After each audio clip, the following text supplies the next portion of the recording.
The coaching industry has undergone a significant change in the last decade or so. And as individuals and organizations are waking up to the importance of coaching in their lives, let's look at how easy or difficult it has become for coaches to sell their services to organizations and individuals.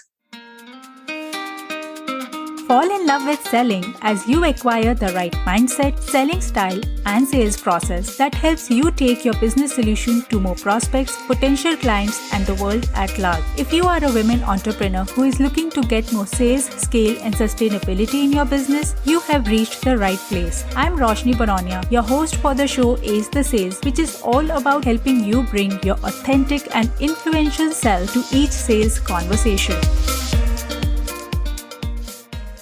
Hello, Heather. Happy to have you with us today on this show. Thank you. I'm excited to be with you. Yes, please tell us a little bit about yourself and your work. Well, maybe the short version. I started my business, Envision Success Inc. in 2006. I've worked with hundreds of clients so far, and I published my first book called Lead With Moxie at the end of 2019. Passionate about helping women and men, mostly women, because I am one, I can relate, that are in business, how to overcome challenges with confidence, even though we don't maybe spell it out like that. It's plaguing all of us in different ways. Right. So what predominantly your work is around? So like it is leadership, confidence building. What is your predominant area of expertise? It is leadership behaviors. So that would comprise communication style, how to delegate with the team, productivity habits. But it's all under sort of this leadership umbrella. Yes. Absolutely. So like you shared, Heather, that you've been into this business and you've been coaching and training people since 2006. So what have you observed some of the changes in the industry, especially the coaching industry back then and now? So like it's been more than a decade. Yes. And in some ways I feel like, oh my goodness, that went by in the blink of an eye. And other times it feels like three lifetimes. Flies by. Yeah. The dichotomy of time. Yes. So it was very different. Those first few, maybe 3 years were all about educating people as to what coaching was. Right. Exactly. I said, oh, I'm a coach. And they maybe said, soccer coach? What kind of coach? Oh my gosh. Exactly. Football coach? Whatever.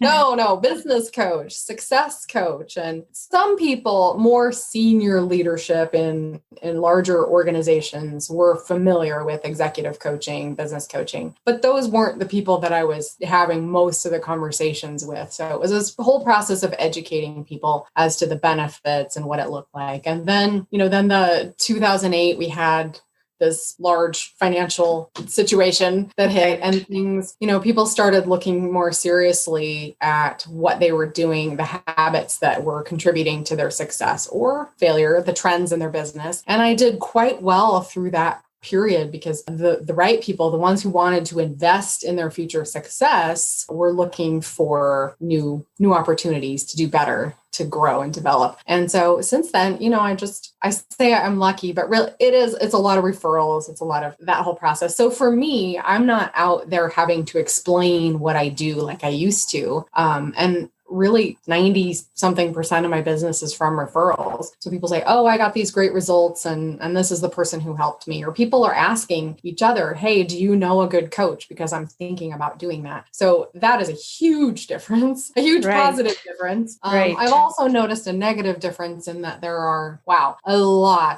huge percentage of people calling themselves coaches who don't have any kind of coaching education, or, maybe they're brand new at something, or they're selling a product and they're calling themselves a coach, even though it's related to selling that product and not the actual coaching discipline. So that's frustrating. Right. And I feel like it's almost gone the other direction, in that there's a little bit of a stigma. Some people have had a bad experience with people calling themselves coaches and charging a lot of money. So that creates a little bit of a barrier, but fortunately, having been in the industry long enough, it helps kind of break that barrier down. It's like, oh, you've been doing this since 2006. Wow, that's a long time. Yeah. Okay, cool.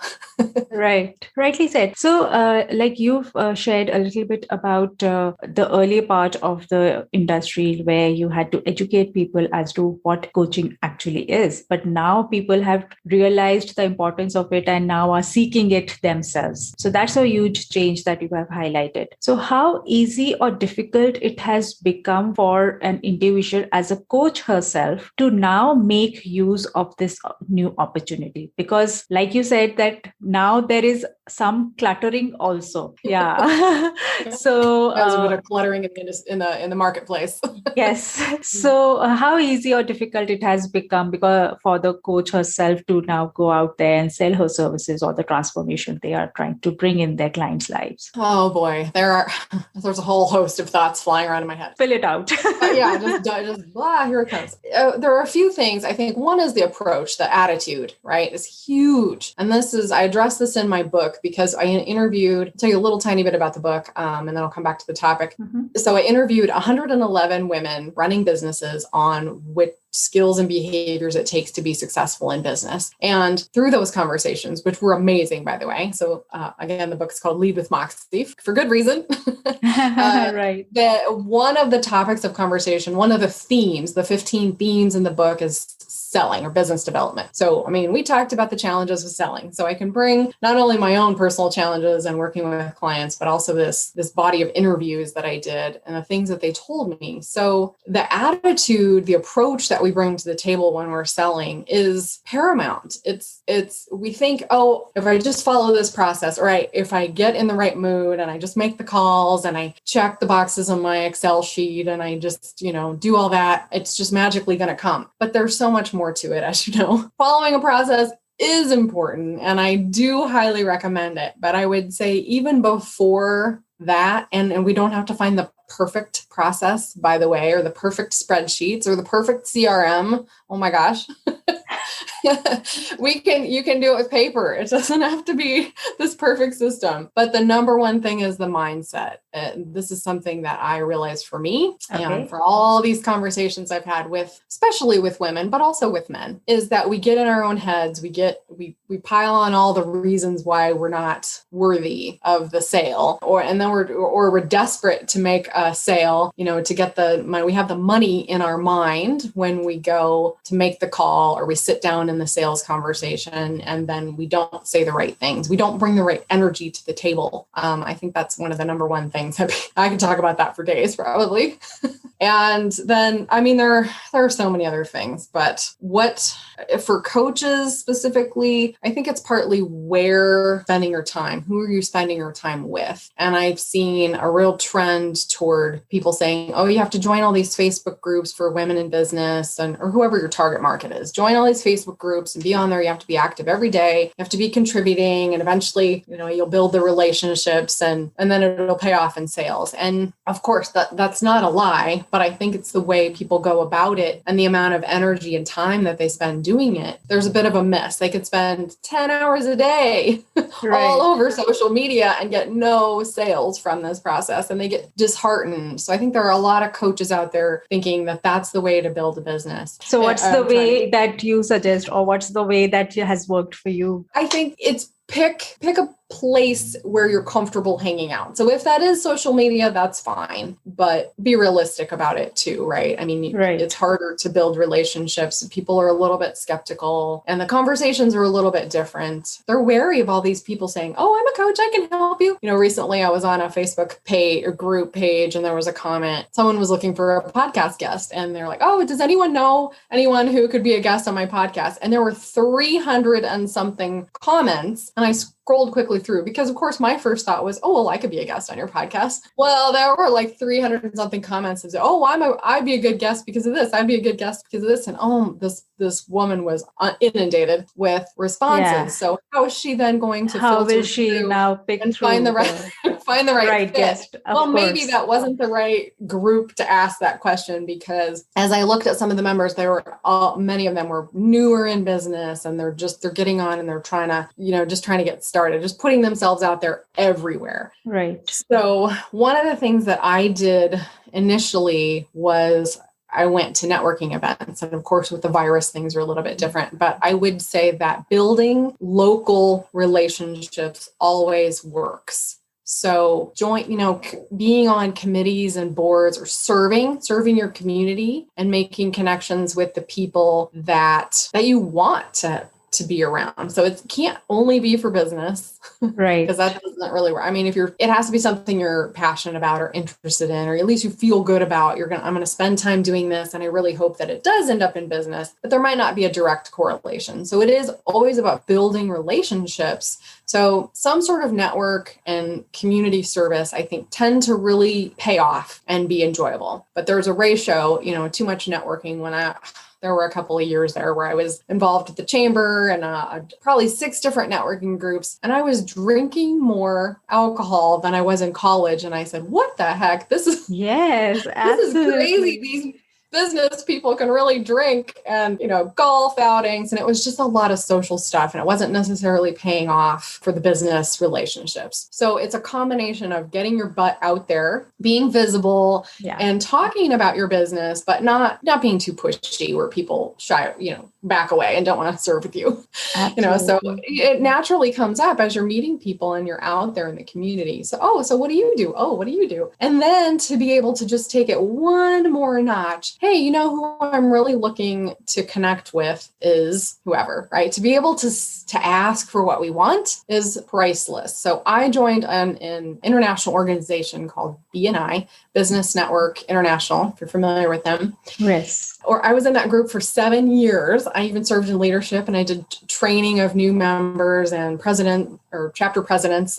But it taught me how to stand up and talk about what I want. And I think more women specifically, but all of us in sales could benefit from some of those lessons that I took from BNI, how to stand up and be very specific. This is who I'm looking to meet, because the human brain is like a Google search. You type in I want to meet anyone. Well, that's going to bring back a whole lot of junk search results. Absolutely. Right. But if you say, someone's looking, anyone who needs a dentist in the city, Right. Well, it doesn't pop up actual names, and it's not really connecting the dots. So we have to make it really easy for people to give us names. Do you know people who have this specific situation, or look like this, or sound like this, or maybe they're saying these things, or their kids need braces, whatever. Right. So being more specific really helps, and doing the work to figure out what to say. Most of us tend to resist, but it's worth it.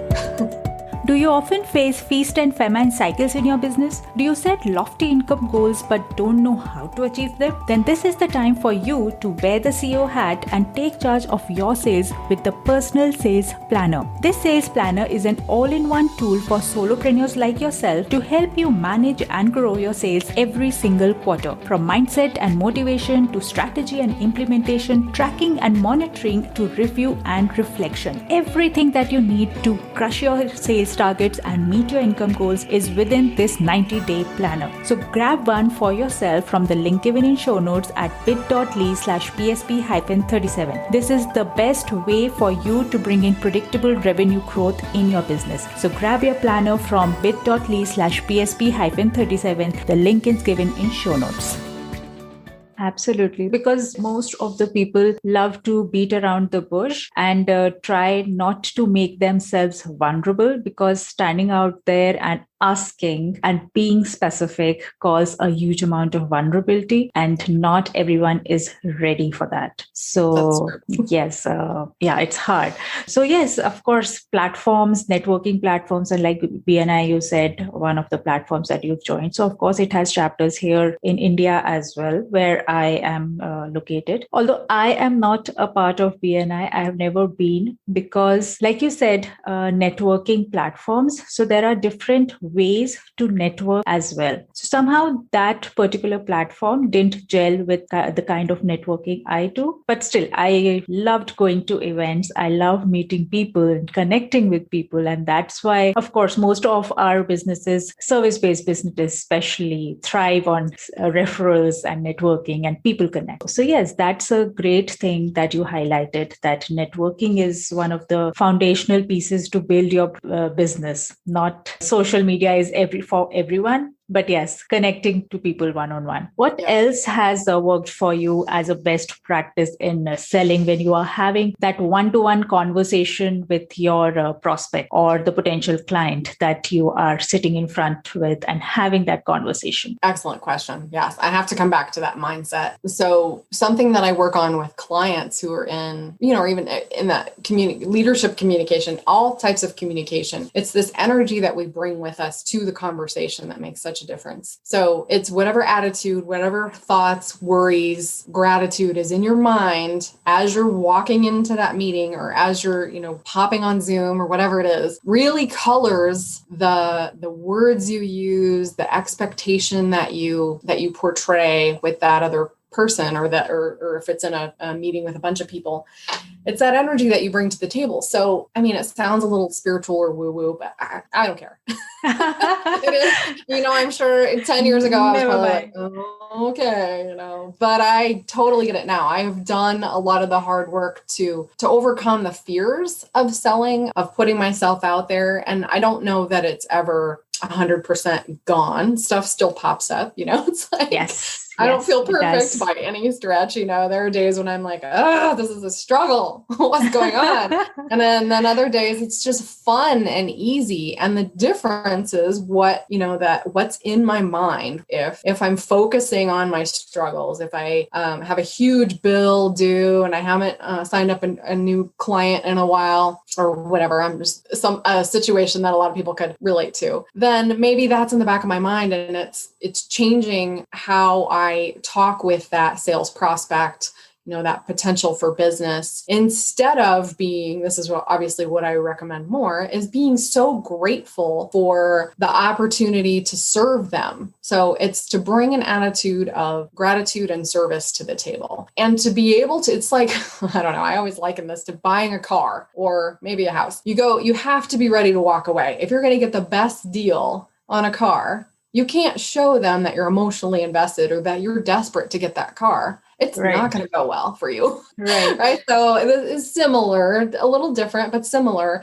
You have to be able to say, I don't need that car to be helpful, to be a happy person. I don't need them to give me the best deal in that car. I am my own person and I can walk out of here and they're going to be sorry they didn't get my sale. Right. Like you have to kind of have that attitude, a little bit cavalier. Like I'm going to be totally okay whether I get this or not. Right. My life is going to be excellent when I walk out of this meeting, regardless of what happens. So if you can remember that, and I used to give people assignments, my clients, give them some coaching assignment, homework. And I'd say the next sales meeting you have in the car, in the parking lot, just get there a few minutes early and then have a little bit of a script, sort of a setup routine for yourself that gets you in the right frame of mind. Because if you just wing it, well, chances are you'll be, I hope I look okay. I hope I remember everything I was going to say. Do I have all my papers? Am I I got to go to the bathroom. Crap, I shouldn't have drank all that coffee. You're bringing that kind of energy to bring yourself in like a centered space. Get control of yourself, feel calm, in control, grateful for the things that you have in life. And just know that I'm here to help them. If I'm not the best person to help them, then that's okay. Then I probably don't want this sale anyway. If it's not the best thing for them, if it's not the best thing for me, like we're here to explore and kind of do this dance. And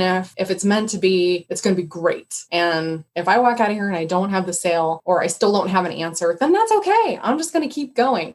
I want to keep doing my thing. So that, I really simplified it a ton, but that to me, I don't know, that's some of the best advice I can give anybody. And it does take a little bit of practice to get to that point. I understand when you're new and you're like, I have to make some money. It's really hard, but you'll always be okay. You're not going to live in a box under the bridge. You're not going to let yourself get to that point. Right. It took a while for me also to get used to this phrase that your self-worth is not attached to the outcome outcome of that sales conversation. Yes, exactly. It has to. The first time I heard this, it sounded good, but it took a while to get into my being. Yes, it's a process we go It's a through. process. We have to get used to the idea, and then we have to sort of accept the belief because it's not the same belief as what we had. And yeah, it's a whole process. And doing that work is priceless. So whether it's working with a coach or a therapist or getting a book or doing tapping or meditating or prayer or whatever it is.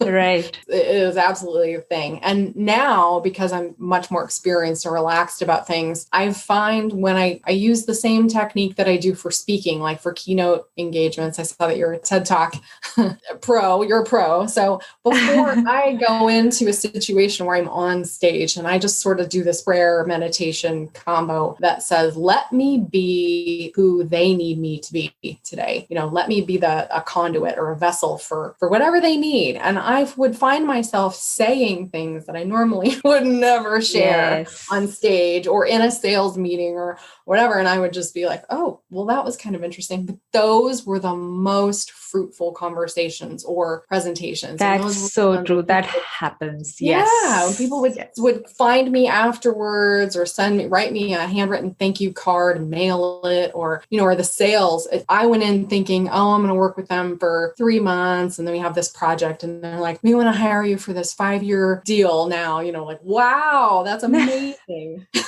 Because I was just open to whatever came. And so that really has become my approach. And I'm so comfortable and relaxed with that now. And I'm okay. Like if it doesn't work out, if I'm not the person for you, okay, that's fine. I know. Well, I remember that felt impossible when I was new. So you mean to say like now you've given it a spiritual spin. So you've given your sales or selling a spiritual spin.